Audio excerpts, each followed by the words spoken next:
El día de hoy vamos a ver la visión del endocrinólogo de un problema que se está volviendo cada vez más importante en el mundo y en México, como en otros países. La enfermedad por hígado graso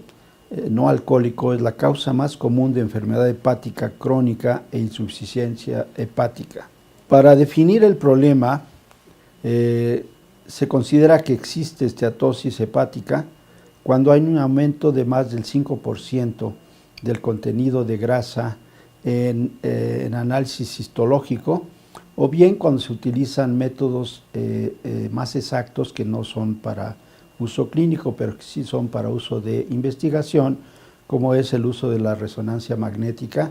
en la cual también se pueden cuantificar las cantidades de grasa y de esa manera establecerse el diagnóstico. El espectro de la enfermedad hepática por hígado graso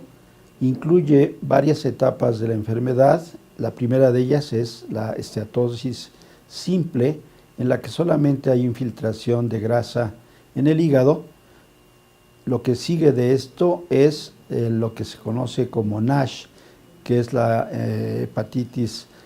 la esteatohepatitis, en la que puede haber varios grados. El grado 1 es cuando existe solamente ligera fibrosis. Cuando hay ya un grado mayor de fibrosis, cuando es significativo, se denomina como fase 2, y cuando existe fibrosis avanzada es fase 3. Una fase más avanzada de presencia de tejido fibroso en el hígado es el NASH, que se asocia con cirrosis. Algunos de estos casos pueden evolucionar también a hepatocarcinoma, y existen factores que son importantes de mencionar y que anteriormente incluían solamente a la obesidad, la diabetes tipo 2, la dislipidemia, sobre todo con hipertrigliceridemia, y el síndrome metabólico. Actualmente se han agregado a estos factores de riesgo situaciones tales como el síndrome de ovarios poliquísticos, el hipotiroidismo, la apnea obstructiva del sueño, el hipopituitarismo, el hipogonadismo y la resección pancreático-duodenal. Desde luego, uno de los factores más importantes es el consumo de una combinación de grasa saturada y cantidades altas de carbohidratos, sobre todo carbohidratos simples. Hablando de la proporción de progresión de estos estadios de los que hemos hablado, se ve que alrededor del 6 al 30% de la población general tiene esteatohepatitis, 3 a 5% de la población general desarrolla NASH, y 10 a 30% de los pacientes que tienen NASH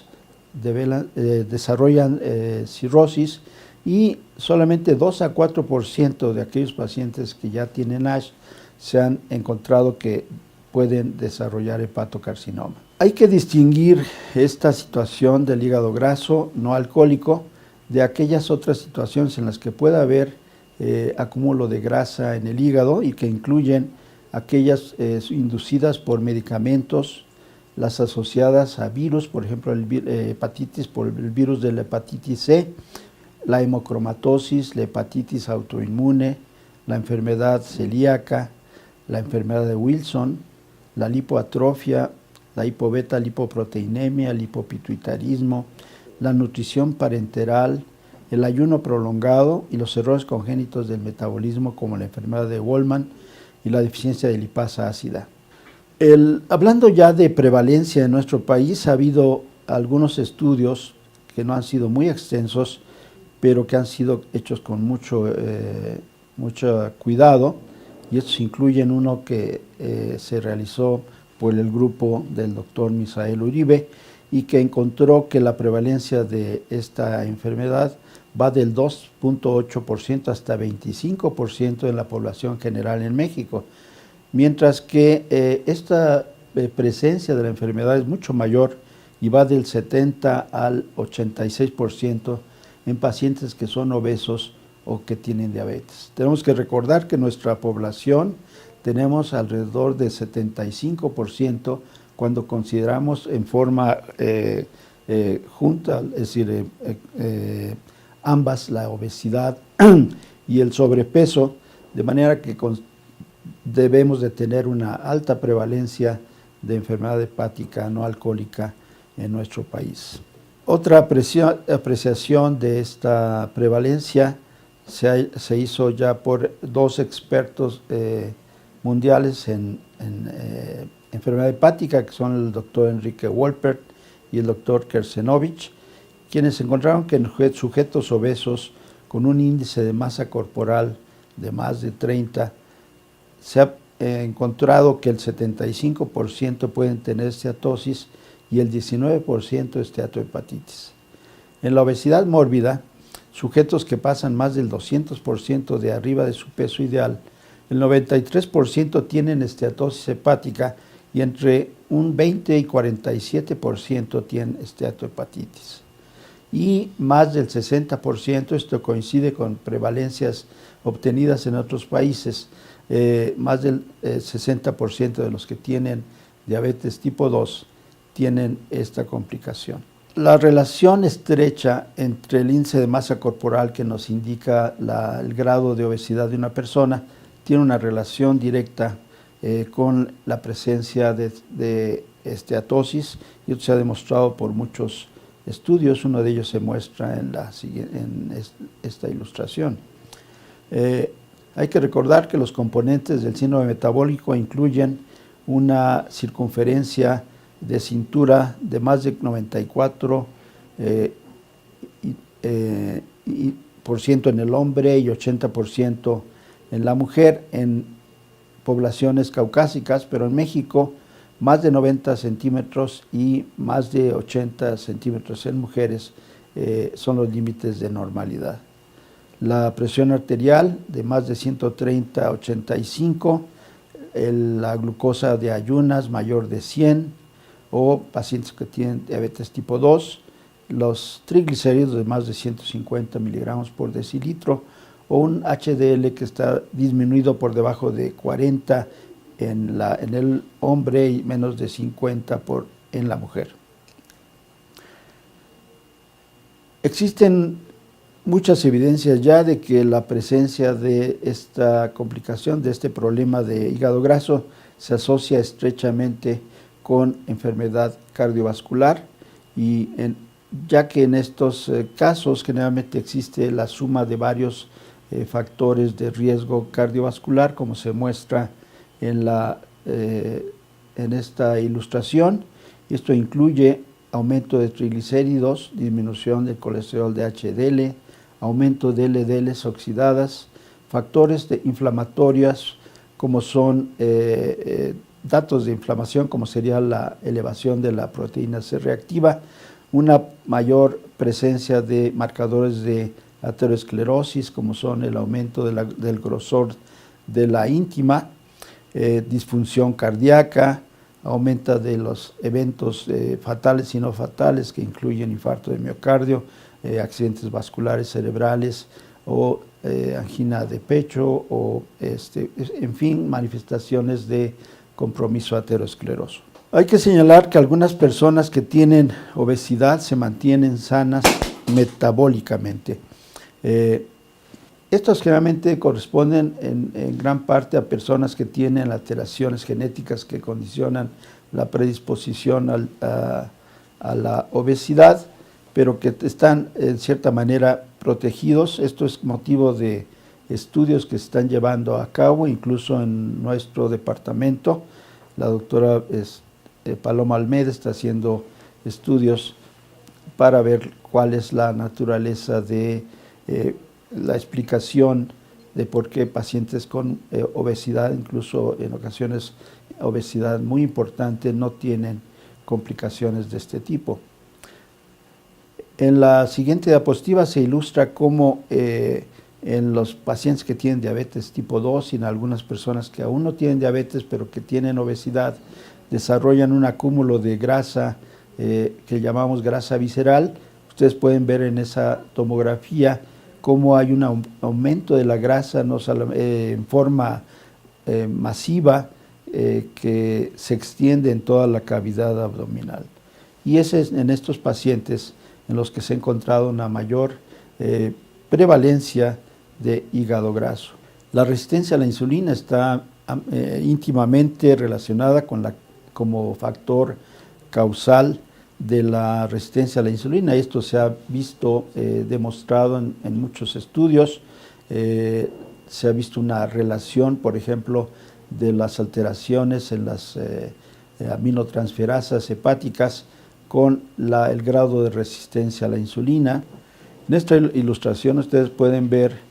cómo en las células adiposas existe un aumento de la lipólisis debido a la resistencia a la insulina, que normalmente tiene una acción inhibidora de esta lipólisis, permitiendo que exista un aumento de la circulación de ácidos grasos que van al hígado y estimulan un proceso que normalmente existe, pero que cuando existe resistencia a la insulina se ve exacerbado y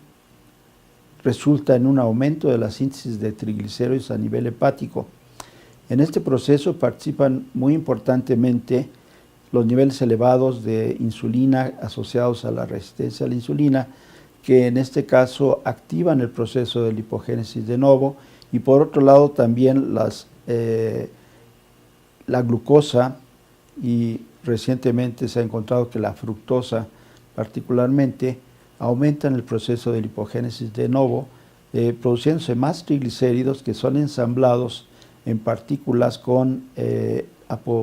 apolipoproteína B100 y son exportados a la circulación en forma de VLDLs, que son un poco más grandes que las que normalmente se producen y que corresponden a una variedad que se conoce como VLDL1, que es más flotante, más grande y más rica en triglicéridos. Debemos señalar que los ácidos grasos que participan en este proceso también pueden venir de la dieta, sobre todo a partir de ácidos grasos saturados, y por otro lado cuando se ingiere una dieta rica en azúcares o una gran cantidad, una gran proporción de carbohidratos. En este proceso que hemos mencionado, el tejido adiposo es el mayor el que contribuye de una manera más importante a este proceso de lipogénesis de novo, y eso se ha calculado que es alrededor del 80% en el estado en ayunas y 61% cuando la persona ya ha consumido alimentos. La contribución de los lípidos que vienen de la dieta de los que estábamos hablando se encontró que es solo de 26%, y en el periodo cuando hay alimentación, y de 10% en el periodo de ayuno. La contribución de ácidos grasos que son nuevamente sintetizados, o sea que se forman originalmente, es solamente de 7 y 9% en estado de ayunas y después de la alimentación. Entonces ahí ustedes pueden ver cómo las cantidades de carbohidratos de la dieta y la grasa y el tejido adiposo, todos ellos contribuyen para la producción de la enfermedad hepática por acúmulo de grasa. Entonces una parte, como decíamos, es exportada como VLDLs, pero otra parte se va acumulando en el hígado, formando el hígado graso no alcohólico. La ilustración siguiente señala cómo a través de los años ha habido una disminución del consumo de granos enteros, y esto también se ha visto acompañado con un aumento del consumo de jarabe de maíz. Quiero hacerles ver que entre los años 60 y 70, como ustedes ven en la ilustración, fue cuando empezó a consumirse más jarabe de maíz y ustedes pueden ver cómo aumentó la frecuencia de diabetes tipo 2 y podemos situar muy claramente el principio de este problema entre los años 60 y 70. ¿Qué es lo que pasa cuando se consume mucha azúcar o muchos carbohidratos, mucha fructosa del jarabe de maíz y se consume también grasa saturada? Pues se empieza a ver problemas de desviación del metabolismo de los lípidos hacia, como decíamos, unas VLDLs más grandes, que van a evolucionar hacia la producción de LDLs pequeñas y densas, que son partículas muy pequeñas que se oxidan fácilmente y que aparentemente tienen mucho que ver con procesos de aterosclerosis y de daño endotelial. Las partículas de LDL oxidadas tienen varios receptores que se han localizado principalmente en macrófagos. Y estos receptores que se han catalogado dentro del grupo de colectores de desperdicios introducen este tipo de estas partículas y pueden inducir también la producción de factores inflamatorios que van a participar también en el daño endotelial y la producción de enfermedad vascular. Entonces, el patrón habitual que existe cuando existe resistencia a la insulina, sobre todo en diabetes, que aumenta el número de partículas, de estas partículas pequeñas que mencionábamos, aumento de las concentraciones postprandiales de grasa, hay una elevación mayor y más prolongada de los triglicéridos después de comer, y son partículas que tienen un contenido mayor de colesterol y triglicéridos. Hay un aumento del contenido de ApoB en estas partículas, en realidad porque son más pequeñas, y en cambio en HDL hay un número menor de partículas, las partículas son más pequeñas y tienen un contenido de colesterol menor. Entonces, en estos casos hay que recordar que las HDL siempre han sido consideradas como transportadoras en reversa del colesterol para ser excretadas en el hígado, pero en los últimos años se ha encontrado que tienen efectos antiinflamatorios, antioxidantes, antiapoptóticos y aparte estimulan la producción de óxido nítrico. Cuando las partículas de HDL disminuyen en número y además son disfuncionales, entonces hay una mayor oxidación de LDLs porque hay menos protección del proceso de oxidación, hay menos efectos antiinflamatorios, antiapoptóticos, de manera que se han sumado otras funciones a las que originalmente mencionábamos de solamente transporte reverso del colesterol. La acción entre las concentraciones de LDLs oxidadas y el diámetro de las partículas es directamente proporcional, y entonces esto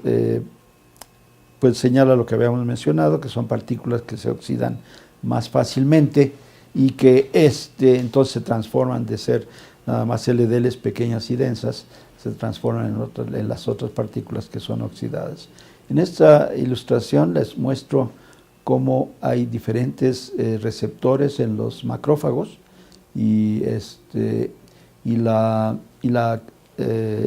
resultado de estos receptores, de esta interacción de las LDLs oxidadas con su receptor y las consecuencias inflamatorias de producción de interleucinas inflamatorias que vienen. Aquí es otra ilustración de los diferentes receptores de LDL oxidadas. La captación de LDLs oxidadas por las células de Kupffer en el hígado lleva a una reacción inflamatoria que parece estar relacionada con el desarrollo de NASH. El trastorno del tráfico intracelular de lípidos oxidados dentro de estas células, entonces se asocia con inflamación y estas manifestaciones con elevación de las enzimas, sobre todo las transaminasas y la GGT, parecen depender también de una reacción inflamatoria en la que pueden participar en forma importante el englobamiento de LDLs por las células de Kupffer. Es un estudio en los que se demostró en nuestro grupo que no solamente es un problema de la producción hepática de lípidos, sino que también parece haber una reducción de la lipasa lipoproteica que se encuentra en los capilares, y entonces hay una disminución de la depuración postprandial de triglicéridos, y esto parece estar muy relacionado con la ausencia o la primera fase de secreción de insulina. El consumo de fructosa y de jarabe de maíz es una vía, induce una vía altamente lipogénica, y ya lo habíamos visto que hay un factor de transcripción que responde a la presencia de glucosa y también de fructosa. Ustedes pueden ver cómo esta vía, a través de consumo de fructosa, puede participar importantemente en el desarrollo de enfermedad hepática por acúmulo de grasa. En la siguiente ilustración se resume lo que acabo de decir, pero además ustedes pueden ver el lado derecho el otro concepto importante, y es que en estos pacientes también se asocia el aumento de producción de sustancias oxidantes con una disminución de los sistemas de disminución de la oxidación, o sea, de los sistemas antioxidantes. La fructosa también se ha visto que puede participar en la microbiota intestinal. Estudios recientes han mostrado que la fructosa estimula a la formación de sistemas de bacterias que producen sustancias tóxicas, como son los lipopolisacáridos, y la misma fructosa ya vimos que puede participar en todo este proceso de producción hepática de glucosa. Entonces, en esta ilustración ustedes pueden ver cómo la disbiosis, o sea, el cambio de flora intestinal, se ha encontrado ya que es un factor importante en la formación de hígado graso, y que hay evidencias de que se altera la permeabilidad de la pared intestinal, permitiendo la absorción de lipopolisacáridos y otros factores inflamatorios. Aquí el etanol parece tener también algún efecto, sumándose a estos factores de alteración de la flora. Tradicionalmente se ha hablado de la producción de hígado graso en dos fases. El primer golpe, que le han llamado, que consiste en la participación de obesidad o sobrepeso, resistencia a la insulina, la presencia de síndrome metabólico, de la presencia de dietas hipercalóricas, sobre todo con contenido alto en grasa y azúcares, y un segundo golpe que le han llamado, en el que ya existe estrés oxidativo, disfunción mitocondrial, la producción de citocinas inflamatorias y la disbiosis del intestino con producción de endotoxinas, como vieron en la ilustración anterior. Entonces, los lipopolisacáridos provenientes de partes estructurales de microorganismos del microbioma intestinal promueven la liberación de citocinas por células hepáticas de Kupffer, que dan origen a resistencia a la insulina, en este caso mediada por JNK, que es el Seyuns N-sinasa, Los PPARs también juegan un papel importante en modular la acumulación de triglicéridos y en la oxidación de grasa en el hígado, ya que los ácidos grasos, sobre todo los de cadena larga que provienen de grasa saturada, pueden regular la transcripción de genes importantes en la inflamación y el metabolismo. Se considera que la grasa de la dieta puede impactar importantemente a las vías mencionadas. Por otro lado, se ha encontrado ya que puede haber una disminución de la producción de LDLs pequeñas y densas y de las subclases oxidadas a través de la disminución de la adiposidad. Finalmente, quisiéramos hablar del tratamiento de estos pacientes. El principal enfoque que debería darse en estos pacientes es la disminución de peso. Desde luego, considerando los factores que hemos mencionado, debía de existir una dieta baja en carbohidratos. Nosotros en nuestro hospital estamos usando una proporción ya de 40 a 45% de hidratos de carbono, con menos de 10% de grasas saturadas y el resto de grasas poli y monoinsaturadas, con menos de 10% de azúcares simples, y una disminución del consumo de sustancias tóxicas. En paciente que tiene hígado graso y además consume alcohol, pues está acentuando el proceso de daño a su hígado. Hasta ahora el mejor tratamiento es la reducción de peso. Pero entonces la dieta con menor cantidad de hidratos de carbono y de grasa saturada son importantes. Evitar el consumo de fructosa, que vimos que puede participar importantemente. El consumo de simbióticos, prebióticos y probióticos. Aumentar la actividad física en forma individualizada. Evitar el alcohol y otros tóxicos. Evitar el tabaquismo. El tabaquismo promueve la resistencia a la insulina, además de todo el daño que puede producir. Y recientemente un hallazgo importante que ya se había descrito desde hace muchos años, y es la relación que puede tener el tiempo de sueño. Una persona que duerme menos de 7 horas o más de 10 horas tiene una mayor resistencia a la insulina y está tiene más riesgo de desarrollar estas complicaciones. Entonces, este es un estudio que ustedes pueden ver en esta ilustración, que data desde el 2005, pero ustedes pueden ver el efecto tan importante que hay en el contenido de triglicéridos cuando una persona ha bajado de peso. En esta otra quisiera mostrarles cómo con un aumento del porcentaje de carbohidratos aumenta la frecuencia con la que existen pacientes que tienen un aumento de la lipemia postprandial. Es un estudio clásico de Krauss, que es un investigador de la Universidad de California en Berkeley, y es un estudio clásico que es poco conocido, pero ustedes pueden ver cómo ya después de los 50%, del 50% de hidratos de carbono, cómo se dispara la prevalencia de esta alteración. En conclusión, primero, debemos estar conscientes que esta complicación de la resistencia a la insulina y la obesidad es un problema creciente y que puede dar origen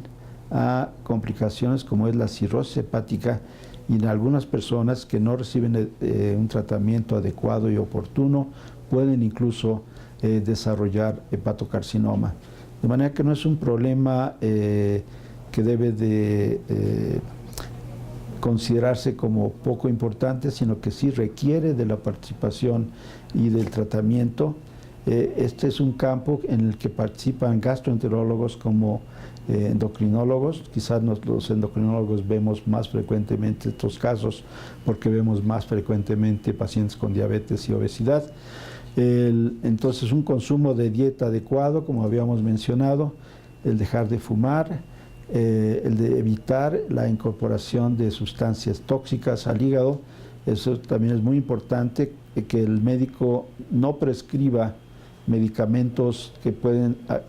ser hepatotóxicos y que pueden añadir daño en estos pacientes. Muchas gracias.